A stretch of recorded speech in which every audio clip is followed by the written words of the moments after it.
In an attempt to both break into the gigantic Indian market and educate the established audience about other cultures, Netflix created Indian matchmaking. So grab your tea and let's take a look, shall we? I'm Seema Taparia. I'm Mumbai's top matchmaker. Basically, she's human Tinder who has never heard of Microsoft Excel, who racks up frequent flyer miles as she travels between India and the United States to match her clients, some of whom are not particularly well-adjusted adults. I think that you have understood what women want from you. Oh, do we have to see our husbands all the time? Is that a thing that people have to do? Because I'd rather not, I think.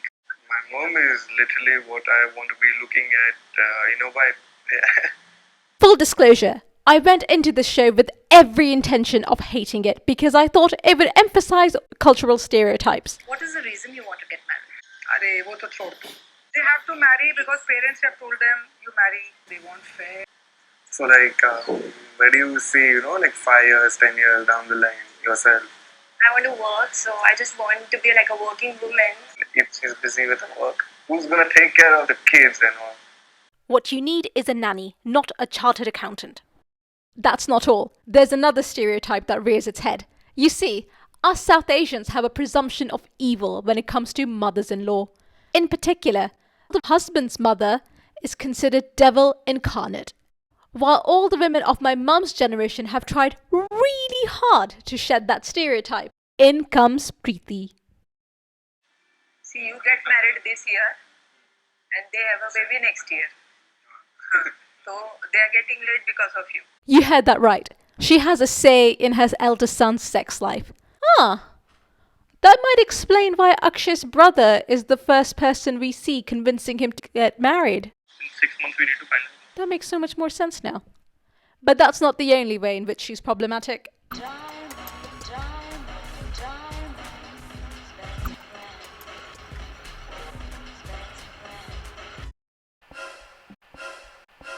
Stop showing them where we hide the jewelry! Do you have any idea how often South Asian houses get broken into around here? That isn't, however, the only time I had a very emotional reaction on this show.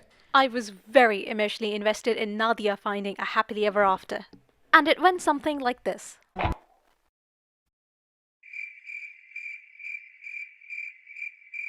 we are. Yeah.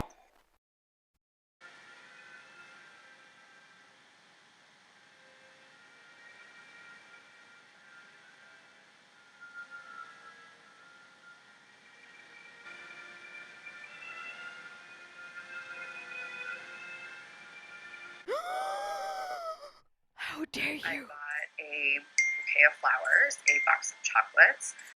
She's giving him a second chance. I knew it! I knew it! I knew he didn't deserve her.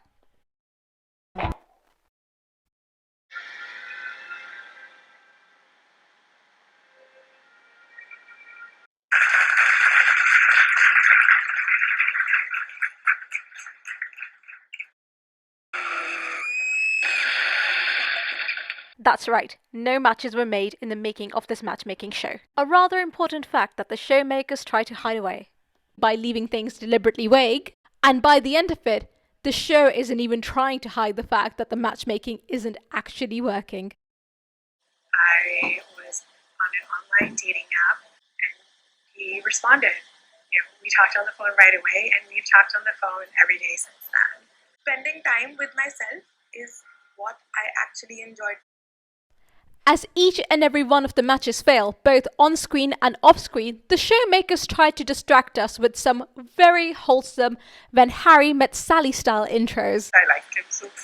Oh, you never told me actually you liked me. Anyway, this is the first time she's actually admitted she likes me. And I just liked his sense of humor. He made me feel comfortable. And that was it. But no matter, we learned some pretty cool things, like goat yoga is an actual thing. Axe throwing can be a fun date. Bolivia has salt flats. Guyanese Indians are also Indians. Great Britain owns Guyana as a colony, and they brought workers from India, Africa, China, like that region. And so that's how our forefathers ended up there. The food at Rice University The sucks. food was terrible. I'd round up my friends, call my mom and be like, can you feed all of us tonight? It also gave us some awesome Aparnaisms. I don't hate him. If a guy wants to dress the way he dresses, that's negotiable later. If someone doesn't like me, I think that's their problem, not mine. Because I like me. And left us with some very, very important questions. Like, why didn't we see more of the best brother ever? He's awesome! But I work with animals. You can play guess what animal fluid this is. That's not gonna happen. Has Seema never seen a dog? Put the pictures of these kittens. No, so that's my dog. Why is his closet fingerprint controlled? Yeah, the lock is by... Yes, it's a fingerprint lock. Okay. Who hurt you? So I went into this show with grave expectations, fully expecting not to like it at all, but actually quite enjoyed it in the end. And hey everyone, if you haven't already, you might like to check out Indian Matchmaking. Who knows, you might go on an emotional roller coaster of your own. It's available on Netflix, so you do need the subscription. Let me know your thoughts in the comments below, and don't forget to like and subscribe. Until next time, I bid you adieu.